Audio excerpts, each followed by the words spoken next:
81. Karyawan merasa butuh bantuan dari leader ya untuk memprioritaskan pekerjaan yang dimiliki. Tapi ternyata hanya 31% karyawan yang mengatakan mereka pernah mendapat arahan yang jelas dari leadernya ya. On one meeting ya. Jadi dia merasa terbantu kalau ada one meeting. Di tengah disrupsi yang semakin hebat, arahan leader merupakan salah satu senjata yang nyatanya dapat membantu tim high perform.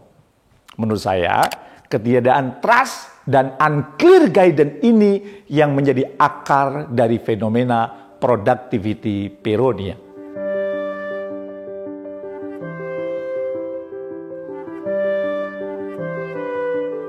Assalamualaikum warahmatullahi wabarakatuh. Bertemu kembali dengan saya, Jamil Azeni, di acara Leadership Inspiration. Semoga Anda semakin sukses, makin mulia.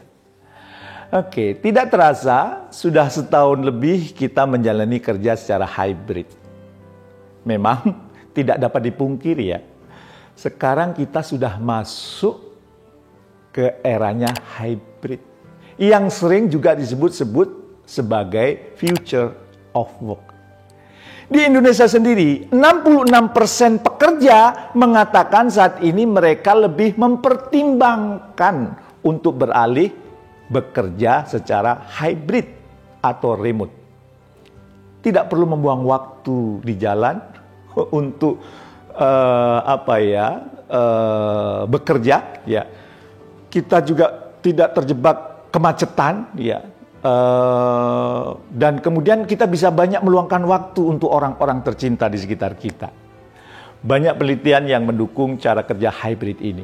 Berdasarkan studi dari Quantum Workplace, 88% pekerja hybrid merasa kehidupan personal dan kerjaan mereka lebih seimbang setelah menjalani hybrid working. Studi lain dari Microsoft di akhir tahun 2022 ya, menemukan 87% karyawan merasa dirinya lebih produktif saat bekerja secara hybrid. Nah, tapi itu kan dari sisi karyawan ya, yang menjalaninya. Bagaimana jika kita ganti kacamata dulu?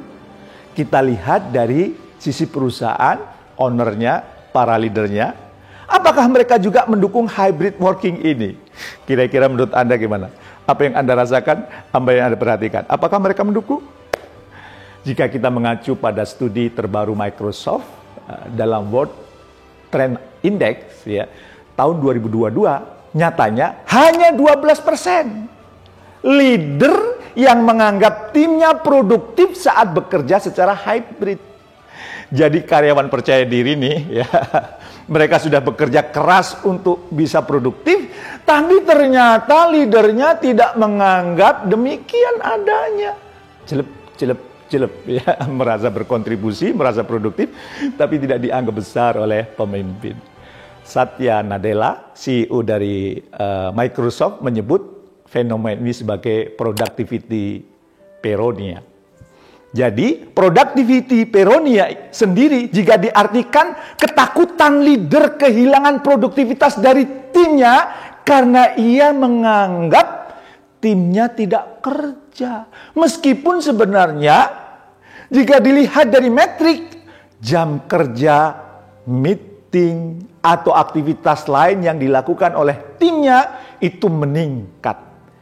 Ini dibuktikan dari studi yang sama. Diketahui online meeting meningkat 153% sejak pandemi. Namun sayangnya ini tidak serta-merta menjadikan leader percaya bahwa karyawannya produktif saat tidak di kantor. Ya karena tidak secara fisik di tempat yang sama ya. Tidak kelihatan. Mereka merasa tidak dapat memonitor secara langsung. Sehingga walaupun Anda kerja keras, ingat ya, dinilainya kecil oleh pimpinan Anda. Tentu, jika dilihat lebih mendalam, productivity peronia ini, saya rasa sebenarnya hanyalah simptom. Kita perlu mengeksplorasi lebih jauh lagi yang menjadi akar masalahnya. Karena jika dibiarkan begitu saja, fenomena ini menjadikan future of work yang telah kita pilih ini bisa menjadi tidak stabil. Yuk kita bedah lebih dalam supaya kemudian kita lebih mendalami. Dan menurut saya, setidaknya ada 2 penyebab utama hingga akhirnya seorang leader mengalami productivity peronia. Kira-kira apa itu? Yang pertama, trust. Saya sudah sering membahas ya di video-video sebelumnya. Silakan Anda cek video-video saya sebelumnya ya, terutama bagi Anda yang baru bergabung atau subscribe di channel saya ini. Betapa trust ini menjadi fundamental ingredient untuk seorang leader bisa menggerakkan timnya. Dan yang saya lihat dari fenomena productivity peronia ini, penyebab utamanya ialah ketiadaan rasa percaya dari leader terhadap timnya. Leader terus mengecek apa yang sedang dikerjakan oleh timnya. Apalagi sekarang sudah banyak platform ya. Platform digital yang menyediakan layanan untuk membantu leader tracking apa yang sedang dikerjakan oleh timnya. Tapi hati-hati, sekali lagi bisa jadi Anda terjebak dalam micromanagement, di mana Anda merasa ingin terus memantau prosesnya, sehingga Anda lupa bahwasanya yang lebih penting adalah dampak, result. Ya, dampak atau result dari apa yang dikerjakannya. Waspada, jangan terlalu ngontrol terlalu jauh. Yang kedua, unclear guidance. Pandemi memang datang secara tiba-tiba dan mengubah ekosistem yang telah kita jalani dengan sekejap saja. Tiba-tiba kita diminta WFH, tiba-tiba kita diminta hybrid, semua datang dengan cepat dan bertubi-tubi. Perubahan-perubahan ini nyatanya menimbulkan kebingungan bagi tim Anda. Dan peran Anda sebagai seorang leader untuk memberikan arahan, baik secara kelompok maupun personal, wajib harusnya dilakukan. Tapi kadang nggak sempat karena belum dilakukan sosialisasi, sudah muncul lagi hal yang baru. Dan masih menurut studi Microsoft, 81 karyawan merasa butuh bantuan dari leader ya untuk memprioritaskan pekerjaan yang dimiliki. Tapi ternyata hanya 31% karyawan yang mengatakan mereka pernah mendapat arahan yang jelas dari leadernya ya. On one meeting ya. Jadi dia merasa terbantu kalau ada on one meeting. Di tengah disrupsi yang semakin hebat, arahan leader merupakan salah satu senjata yang nyatanya dapat membantu tim high perform.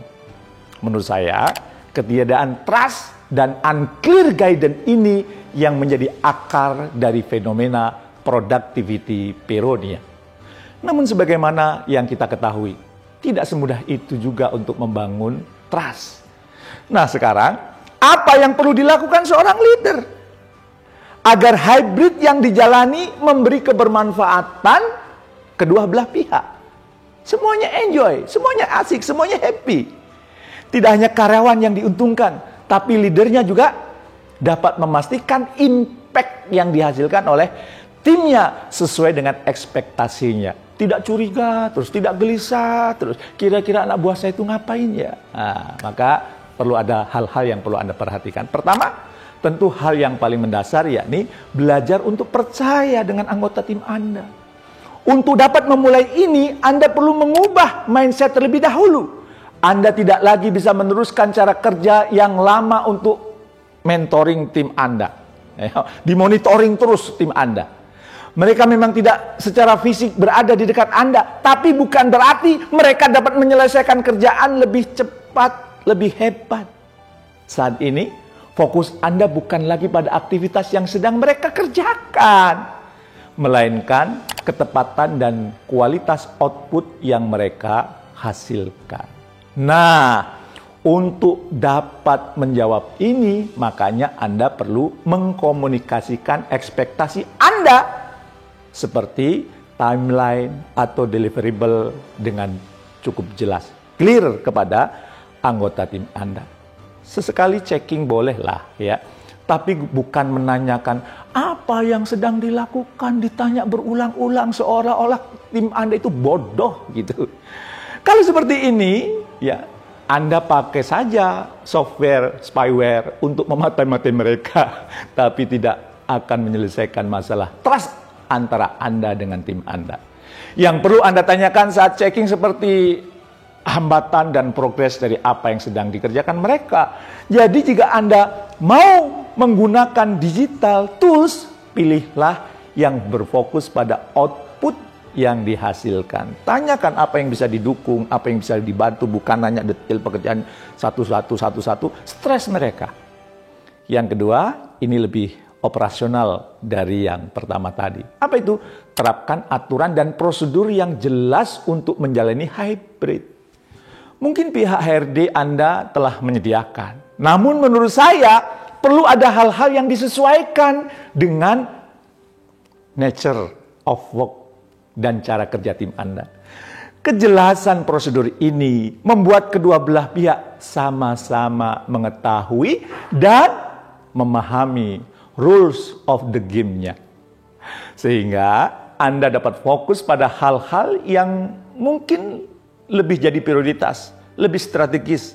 Tugas Anda sebagai seorang pemimpin itu untuk hal-hal yang strategis, bukan fokus lebih banyak hal-hal yang teknis. Yang ketiga, simplicity. Kalau bisa dipermudah, kenapa harus muter-muter sih? Jika kita berkaca pada salah satu perusahaan teknologi terbesar, Google, dalam town hall terbarunya, Sundar Pichai, sang CEO mengatakan, jika ingin menjadi perusahaan paling profitable, paling menguntungkan di dunia, setiap orang di dalamnya harus bisa lebih efisien. Terlalu banyaknya atau panjangnya birokrasi membuat orang-orang di dalamnya memiliki banyak time off, sehingga tidak dapat menyelesaikan pekerjaan secepat mungkin. Apalagi dengan cara kerja hybrid, sistem dan prosedur perlu dibuat sesederhana mungkin agar tidak banyak meeting online, sehingga karyawan dapat fokus mengerjakan apa yang menjadi tugas utamanya. Tidak sebentar-bentar meeting, sekali meeting berapa device. Ini membuat karyawan kita stres dan tidak produktif.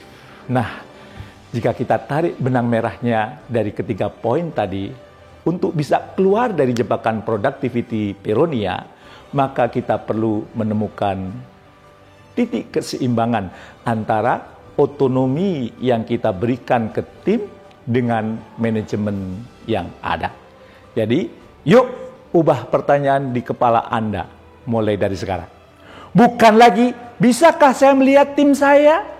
Melainkan, bisakah saya melihat impact dari apa yang tim saya telah lakukan? Tetaplah menjadi pemimpin yang benar-benar memimpin dengan menghindari jebakan productivity peronia. Sukses mulia untuk kita semua. Terima kasih.